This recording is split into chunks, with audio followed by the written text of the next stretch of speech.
Hello, my dear students. I welcome you all to Learn Karo class 11 and 12. I hope all of you are hale and hearty, safe and sanitized. So, अपने last session में हमने NCERT question and answers already discuss कर लिए हैं आपके term 2 के दोनों ही chapters के, जो कि है structural change and cultural change. आज के सेशन में हम लोग डिस्कस करेंगे third chapter, that is change and development in rural society के NCERT question and answers. Alright, apart from sociology हमने इंग्लिश के सभी चैप्टर्स के from Flamingo and Vistas NCERT question and answers already discuss कर लिए हैं. Separate playlist बनी हुई है इंग्लिश टर्म 2 के नेम से, लिंक डिस्क्रिप्शन बॉक्स में प्रोवाइडेड है. हर एक चैप्टर का डिटेल्ड एक्सप्लेनेशन, उसके डिफिकल्ट वर्ड मीनिंग्स, पोम्स की poetic devices and NCERT question and answers already covered है. आप सभी बच्चों के लिए काफी यूजफुल रहेगा. डेफिनेटली सभी बच्चे वहां से जाकर कवर कीजिएगा. ऑल राइट, एंड आज हम डिस्कस करेंगे सोशियोलॉजी टर्म 2 के सिलेबस का third chapter, that is change and development in rural society के एनसीईआरटी क्वेश्चन एंड आंसर्स. तो फर्स्ट क्वेश्चन है आपका, read the passage given and answer the question. अब यहाँ पर आपको एक केस बेस्ड टाइप का क्वेश्चन गिवन है जिसमें एक पैसेज है और उस पर बेस्ड कोई क्वेश्चंस यहाँ पर आपको प्रोवाइडेड है. तो आइए रीड करते हैं क्या है passage. The harsh working conditions suffered by labourers in Anganbiga was an outcome of the combined effect of economic power of Malik as a class and their overwhelming power as member of dominant caste. अब यहाँ पर एक dominant organization का mention किया गया है जिसको क्या नेम गिवन है, यहाँ पर मालिक बोला गया है उनको. और वो क्या क्या होल्ड करते थे. सबसे पहले तो उनका जो है नंबर वो बहुत ज्यादा था, यानी काउंटेबली वो लोग बहुत ज्यादा थे, इसलिए वो एक डोमिनेंट कास्ट को बिलोंग करते थे. और साथ ही साथ और क्या था, उनके पास as a class they were very powerful, क्योंकि उनके पास इकोनॉमिक पावर थी और इसी वजह से वो बहुत ज्यादा सोशली वेल ऑफ भी हुआ करते थे. So, a significant aspect of social power of Malik was their ability to secure the intervention of various arms of the state to advance their interest. अब वो अपने इंटरेस्ट को, जो पर्सनल इंटरेस्ट हुआ करते थे, उसको एडवांस करने के लिए स्टेट का यूज किया करते थे. Thus, political factors decisively contributed to widening the gulf between dominant class and underclass. तो इससे क्या हुआ, जो dominant class और under class का जो गैप था ये और widened up हुआ, यानी कि बहुत ज्यादा इंक्रीज हो गया. तो ये आपको यहाँ पर इस पैसेज में प्रोवाइडेड था जिसमें आपको मालिक्स के बारे में मेंशन्ड है और इसमें बताया गया है कि वो इकोनॉमिकली वेल ऑफ थे, सोशली वेल ऑफ क्लास को बिलोंग करते थे and they were A dominant group also. और वो किस तरह से अपने पर्सनल वेस्टेड इंटरेस्ट को इंक्रीज करने के लिए स्टेट की पावर्स को यूटिलाइज किया करते थे. और इस सब का एक आउटकम क्या हो रहा था कि जो डोमिनेंट क्लास और अंडर क्लास का जो गैप था वो और वाइडेंड अप हो रहा था. सो यहाँ पे क्वेश्चंस में आपको पूछा है, फर्स्ट क्वेश्चन है, why do you think the maliks were able to use the power of the state to advance their own interest. कि आपको ऐसा क्यों लगता है कि जो यहाँ पर मालिक्स है वो यूज करा करते थे स्टेट की पावर को अपने पर्सनल इंटरेस्ट को एडवांस करने के लिए, वो ऐसा किस वजह से कर पाते थे, क्या रीजन था उसके पीछे. एंड सेकंड क्वेश्चन में आपको पूछा गया है, Why did laborers have harsh working conditions? आपको स्टार्टिंग में बताया गया था कि यहाँ पे जो वर्कर्स हैं, जो लेबरर्स हैं, वो बहुत ही ज्यादा हार्श वर्किंग कंडीशंस में काम किया करते थे. तो ऐसा क्यों था कि वो इतने हार्श वर्किंग कंडीशन में काम करते थे, ये आपका क्वेश्चन नंबर 2 है.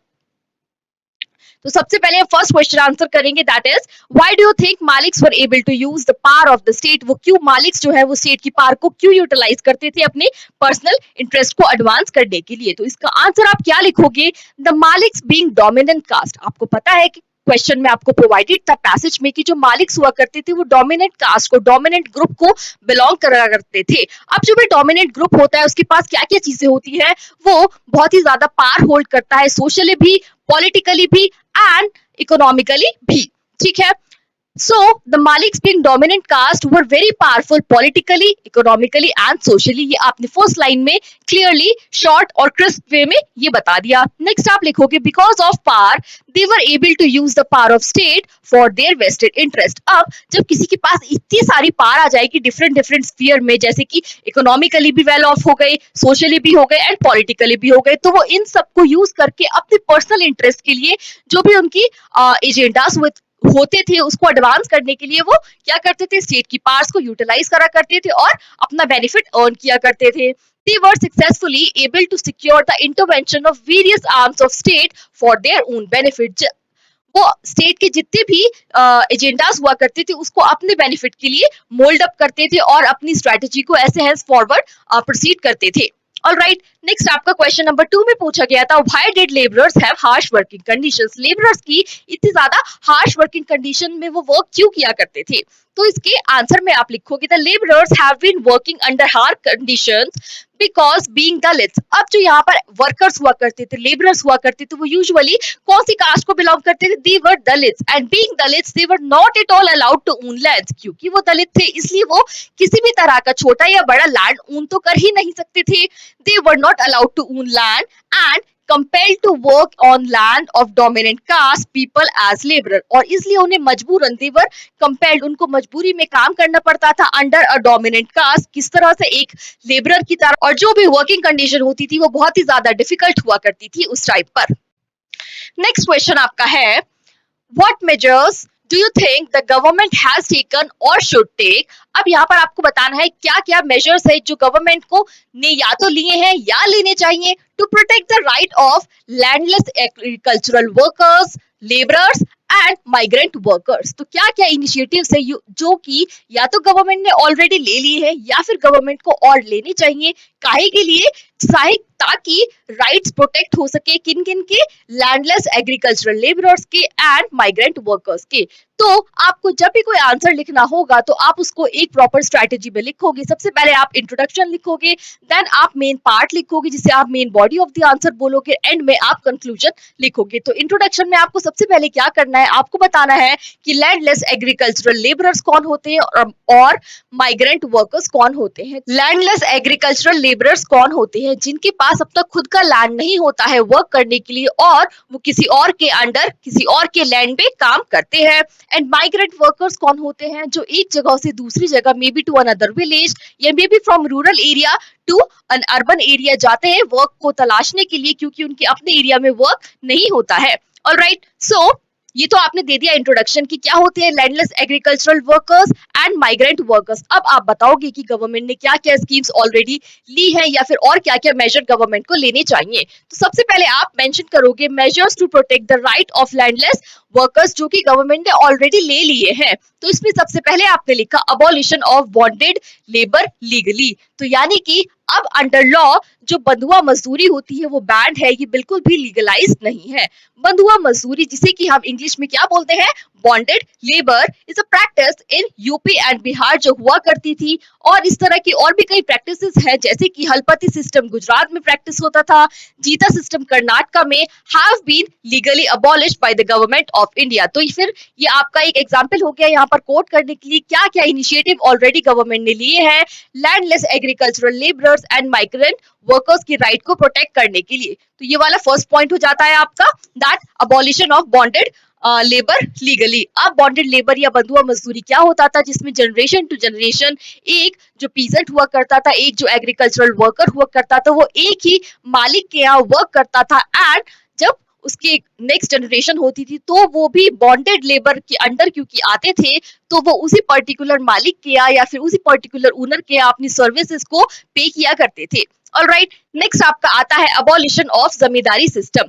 तो सेकंड आपका आता है कि गवर्नमेंट ने क्या करा, अबॉलिश कर दिया, यानी कि खारिज कर दिया जमींदारी सिस्टम को, जो कि इतने टाइम से प्रैक्टिस होती आ रही थी। अब इसमें क्या होता था, द इंटरमीडियरीज, अब जो बेसिकली जमींदार हुआ करते थे, they were working as intermediators. So the intermediators between किस किस के? The peasants and the state. अब जो जमींदार हुआ करते थे वो इंटरमीडिएटरी पीपल की तरह वर्क करते थे between peasants and between the state, were change and development in rural society the zamindars. तो जमींदार का क्या काम हुआ करता था कि वो टैक्सेस जो है कलेक्ट किया करते थे पीजेंट से, और वो स्टेट को पे किया करते थे। The state very effectively and intensively pass legislation and this system was abolished. अब हमारी जो गवर्नमेंट है उसने बहुत ही अच्छे से रिकॉग्नाइज कर लिया कि जो जमींदार थे वो क्या कर रहे थे, वो फोर्सिबली पीजेंट से extra money, extra wealth extort किया करते थे, और इससे उनका जो है पुअर लेबरर्स का, पुअर फार्मर्स का क्या हो रहा था, एक्सप्लॉइटेशन हो रहा था। इसलिए जमींदारी सिस्टम को अबॉलिश कर दिया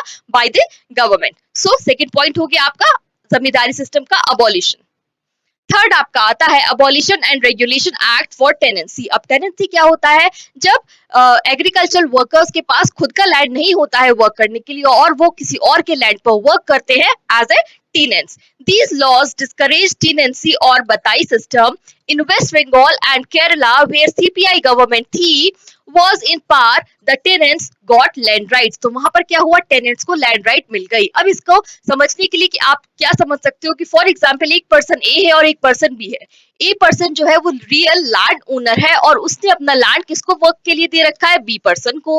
अब बी पर्सन को क्या करना है, जितना भी उसका हार्वेस्ट होएगा उसका कुछ अमाउंट तो ए को देना ही देना है, साथ साथ जितना भी वो सरप्लस अर्न करेगा यानी कि जितना भी वो प्रॉफिट अर्न करेगा इस लैंड पे वो भी उसको ए को देना होता है। ऑलराइट, तो ये होता है टेनेंसी का पूरा एजेंडा वर्किंग का। लेकिन अब यहाँ पर क्या सिस्टम में चेंज आया, गवर्नमेंट ने क्या सिस्टम में चेंज लाया कि अब यहाँ पर सर्टेन रूल्स एंड रेगुलेशंस तय कर दिए गए कि जब टेनेंसी होगी तो किस तरह से ये पूरा जो एजेंडा है, कितना परसेंट ऑफ शेयर देना होगा यहाँ पर बी पर्सन को ए को, तो ये निर्धारित कर दिया गया बाय द गवर्नमेंट। तो ये हो गया आपका थर्ड पॉइंट। नेक्स्ट आपका आता है consolidation of land. Land owner farmers are given one और two bigger piece of land in lieu of their several scattered small fields. अब इसमें क्या होता था, जो बिग लैंड ओनर्स हुआ करते थे उनकी जो जगह जगह पर अलग अलग लैंड हुआ करता था, फील्ड हुआ करता था, बाय गवर्नमेंट क्या हुआ, जो अलग अलग जगह पर है उसकी बजाय उनको एक जगह पर एक combined area of land provide करवा दिया जाता था। It may be done as voluntary consolidation or as compulsory consolidation. अगर ये voluntarily कोई कर रहा है तो ठीक है, लेकिन ये forcibly भी करवाया जाता था। This can bring about a lot of efficiencies in agriculture processes as a farmer. अब definitely कुछ कुछ जगह अलग अलग जगह पर एक लैंड ओनर की होगी जो कि पार में भी है, तो इससे जो है बहुत ज्यादा कंफ्यूजन क्रिएट हो जाता था कि एक सो एंड सो पर्सन के पास कितना टोटल अमाउंट ऑफ लैंड है प्रैक्टिकली। लेकिन अगर एक ही जगह पर एक लार्ज अमाउंट ऑफ लैंड हुआ करता था तो इजिली इससे क्या हो जाता था, डिटरमाइन कर सकते थे कि ये सो एंड सो पर्सन के पास कितना लैंड है। सो ये हो जाता है आपका फोर्थ पॉइंट। फिफ्थ पॉइंट के अंदर आता है imposition of land ceiling act. ये बहुत ज्यादा इंपॉर्टेंट है। According to this act the upper limit of land for an owner is being fixed. अब इसमें क्या हुआ करता था, जो अपर लिमिट होती थी वो लैंड की वो फिक्स कर दी जाती थी और बाय गवर्नमेंट होता था, उसमें कोई भी चीज नहीं हो सकता था। Because of this act to identify surplus land and redistribution among the landless became programme of the state. अब इसमें क्या होता था, लैंड की जो है एक सर्टेन अपर लिमिट सेट कर दी जाती थी, जिसके पास भी एक सर्टेन अमाउंट ऑफ लैंड से ज्यादा होता था वो कौन ओन करा करता था, वो स्टेट ओन करा करता था। और किस वजह से, ताकि जो बिल्कुल लैंडलेस वर्कर्स है, लैंडलेस एग्रीकल्चरल वर्कर्स है, उनको वो डिस्ट्रीब्यूट करी जा सके। ऑलराइट, विनोबा भावे's भूदान योजना instructed this legislation, but there are many shortcomings in this act and should be taken care of. जैसे कि आपने इसमें सुना होगा कि बहुत सारे लोग क्या करा करते थे, अपने फार ऑफ रिलेटिव्स, अपनी वाइफ्स या फिर अपने वर्कर्स के नाम अपना लैंड कर दिया करते थे। वो सब जो है लैंड सीलिंग एक्ट के शॉर्टकमिंग्स के अंडर आप यहाँ पर कोट डेफिनेटली कर सकते हो। तो ये सब तो हो गए वो वाले मेजर्स जो कि अब तक गवर्नमेंट ने ले लिए हैं। नेक्स्ट आप लिखोगे और क्या क्या मेजर्स है जो गवर्नमेंट को लेने चाहिए, तो यहाँ पे आप वो वाली हेडिंग कोट कर दोगे। Alright, so to improve condition of landless people living in villages, the state should take appropriate measure and this whole sector should be organized. अब ये जो पूरा रूरल एरिया है ये क्या है, ये अनऑर्गेनाइज्ड है, तो इसलिए गवर्नमेंट को हमारी ऐसे ऐसे न्यू मेजर्स लेने चाहिए, ऐसे स्टेप्स लेने चाहिए ताकि ये जो रूरल एरिया है ये पूरा ऑर्गेनाइज्ड हो सके। नेक्स्ट आपका आता है the economic conditions of villages should be improved by the state. जो इकोनॉमिक कंडीशन है जो प्रिवेल कर रही है आज भी रूरल एरियाज में, उसमें डेफिनेटली इंप्रूवमेंट आना चाहिए, उसमें चेंजेस लाने चाहिए toward improvement. Villages should be well connected to ties, jobs opportunities should be created in the villages. अब इसमें क्या होता है, जो विलेजेस है वो प्रॉपर्ली इंटरकनेक्टेड होने चाहिए via roads, via railways to the far of better areas. इसको आप क्या बोलोगे, इसको आप ग्लोबलाइजेशन बोलोगे, राइट। नेक्स्ट क्या है, वहां पे जॉब अपॉर्चुनिटीज भी क्रिएट होनी चाहिए। Education and health facilities as well as entertainment facilities should be developed in the village to discourage migration. अब लोग रूरल एरिया से अर्बन एरिया में क्यों जाते हैं, ताकि वहां पर उनको बेटर जॉब अपॉर्चुनिटीज मिल सके, ताकि उनका स्टैंडर्ड ऑफ लिविंग और ज्यादा बेटर हो सके, वो ज्यादा बेटर वेजेस अर्न कर सके। तो यहाँ पर गवर्नमेंट को क्या करना चाहिए, यहाँ पर बेटर जॉब अपॉर्चुनिटीज को इंट्रोड्यूस करना चाहिए, साथ ही साथ यहाँ पे एजुकेशन फैसिलिटीज होनी चाहिए, हेल्थ केयर फैसिलिटीज होनी चाहिए। ऑलराइट, ताकि जो माइग्रेशन है वो डिस्करेज किया जा सके। नेक्स्ट आपका बहुत इंपॉर्टेंट एग्जाम्पल जो आप यहाँ पर कोट कर सकते हो वो है Mahatma Gandhi national rural employment guarantee act is an effective measure in this duration. Alright, इस तरह से आप अपना आंसर कंक्लूड करोगे। सो आपका थर्ड क्वेश्चन आता है, there are direct linkages between the situation of agricultural workers and then lack of upward social economic mobility, name some of them. अब आपको क्वेश्चन में ही बता दिया गया है कि डायरेक्ट लिंकेज है किन दो चीजों के बीच में, एग्रीकल्चरल वर्कर्स और उनकी जो कमी होती है, लैक बोला है ना, lack of upward social economic mobility, कि जो एग्रीकल्चरल वर्कर होते हैं वो हायरार्की में जो है सोशल अपवर्ड मोबिलिटी क्यों अटेन नहीं कर पाते हैं। आपको इसके बारे में यहाँ पर बताना है कि ये दोनों चीजें कैसे एक दूसरे पर इंटरडिपेंडेंट है, इंटर रिलेटेड है, या फिर एक दूसरे से डायरेक्टली प्रोपोर्शनल है। Alright, Indian rural society is totally dependent on agriculture. हमने चैप्टर में डिटेल में पढ़ा है कि इंडियन रूरल सोसाइटी किस तरह से पूरी तरह से एग्रेरियन स्ट्रक्चर पर डिपेंडेंट है। It is only source of their livelihood. अब ये उनका सिर्फ और सिर्फ एकमात्र सोर्स ऑफ लाइवलीहुड होता है। Unfortunately it is unevenly distributed. लेकिन इसमें सबसे ज्यादा डिसएडवांटेज क्या आता है कि ये जो पूरा सिस्टम है ये बहुत ही ज्यादा अनइवन वे में डिस्ट्रीब्यूटेड है, नॉट ऑर्गेनाइज, बिल्कुल भी ऑर्गेनाइजेशन नहीं, बिल्कुल भी अच्छी तरह से ऑर्गेनाइज नहीं है। And many people of rural society are landless. और क्या है, बहुत सारे ऐसे लोग एग्जिस्ट करते हैं रूरल एरिया में जो बिल्कुल लैंडलेस वर्कर्स हैं, लैंडलेस लेबरर्स हैं। Indian rural society has patrilineal kinship system. अब इंडियन रूरल सोसाइटी में क्या होता है, पेट्रिलिनियल किनशिप सिस्टम होता है। पेट्रिलिनियल किनशिप सिस्टम क्या होता है, जिसमें जो साइड ऑफ लीनिएज है वो किसकी तरफ से काउंट करी जाती है, टुवर्ड्स मेल साइड। जैसे कि कोई भी एक कपल है, उसकी जितनी भी प्रॉपर्टी है वो किसको ऊ करेगा, वो अपने सन को ऊ करेगा। नेक्स्ट जो कपल होगा इस हेरिडिटरी में तो उनका जो सन होगा डॉटर होगा, लेकिन वो अपनी प्रॉपर्टी किसको ओन करेगा, वो अपनी प्रॉपर्टी देगा अपने सन को। तो ये जो मेल साइड लीनिएज फॉलो हो रही है इसको हम बोलते हैं पेट्रिलिनियल किनशिप सिस्टम, और ये रूरल सोसाइटी में मोस्ट प्रेवेलेंट होता है। According to legal system women are supposed to have an equal right of family property, but actually it is simply on paper. अब इसमें क्या बताया गया है, जो भी डॉटर होती है या वुमेन होती है उनको भी बिल्कुल इक्वल अधिकार होता है बाय लॉ प्रॉपर्टी को ओन करने का, लेकिन ये बात सिर्फ और सिर्फ पेपर्स पे रहती है, क्योंकि यहाँ पर डोमिनेंट कौन होता है, males. Because of male dominance they are deprived of their rights, क्योंकि हमने पढ़ा ये पैट्रिलिनियल किनशिप के बारे में हम बात कर रहे हैं in a rural society. Next आपका आता है, most of the people in villages are landless and for their livelihood they become agricultural workers. अब मोस्टली लोगों का क्या होता है, उनके पास अपना खुद का लैंड नहीं होता है जिसपे वो वर्क करे, इसलिए वो क्या बन जाते हैं, इसलिए वो एग्रीकल्चरल वर्कर्स बन जाते हैं, जो कि किसी और के लैंड पे वर्क करते हैं और वहां से अपने वेजेस को अर्न करते हैं। They are paid below the statutory minimum wages. अब उनको जो पे मिलती है, जो वेजेस मिलते हैं अपने वर्क के लिए, वो बहुत ही ज्यादा एक मिनिमल अमाउंट होता है। Their job is not regular and employment is insecure। अब ये अपने लैंड पर तो वर्क कर ही नहीं रहे हैं, तो इनको बहुत ज्यादा कम वेजेस भी मिलते हैं, साथ ही साथ जो इनका जॉब है वो बहुत ही ज्यादा इनसिक्योर होता है और बिल्कुल भी रेगुलर नहीं होता है। इसका क्या मतलब है, जब कोई पर्टिकुलर क्रॉप का हार्वेस्ट सीजन है तब तो इनका जॉब रहेगा, लेकिन जब उस पर्टिकुलर क्रॉप का हार्वेस्ट सिस्टम खत्म हो जाएगा तो हो सकता है इन वर्कर्स को वहां पर जॉब पे ना रखा जाए, जॉब से हटा दिया जाए, इसलिए उसे आप इनसिक्योर बोलोगे। साथ ही साथ वो रेगुलर भी नहीं होता है, क्योंकि जो क्रॉप्स होती है वो सीजन के अकॉर्डिंग भी कल्टीवेट करी जाती हैं, इसलिए जब सीजन होता है कल्टीवेशन का तब इनको रिक्रूट करा जाता है, और जब सीजन ओवर हो जाता है तब उनकी जॉब नहीं रहती है। Mostly these agricultural workers work on daily wages. Usually क्या होता है, ये जो एग्रीकल्चरल वर्कर्स होते हैं जो अपने लैंड पर नहीं वर्क कर रहे हैं उनको डेली वेजेस के आधार पर रखा जाता है, यानी कि उनको डेली टू डेली वेजेस मिलते हैं। अब इसको ये बताने का मतलब है, जिस दिन कोई भी so and so worker work पे नहीं जाएगा उस दिन का उसे कोई भी वेज नहीं मिलेगा।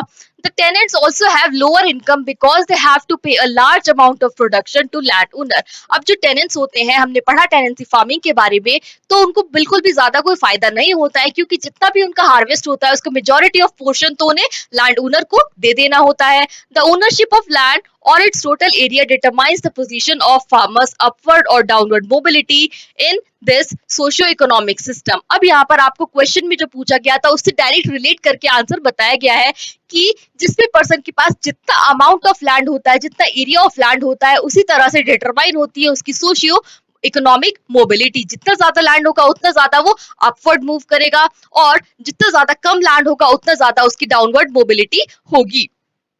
Therefore, the agrarian society can be understood in terms of its class structure, which is structured through caste system. All right, I hope ये क्वेश्चन का आंसर आपको बिल्कुल आसानी से क्लैरिफाई हो गया होगा कि ये दोनों ही चीजें आपस में कैसे इंटर रिलेटेड हैं.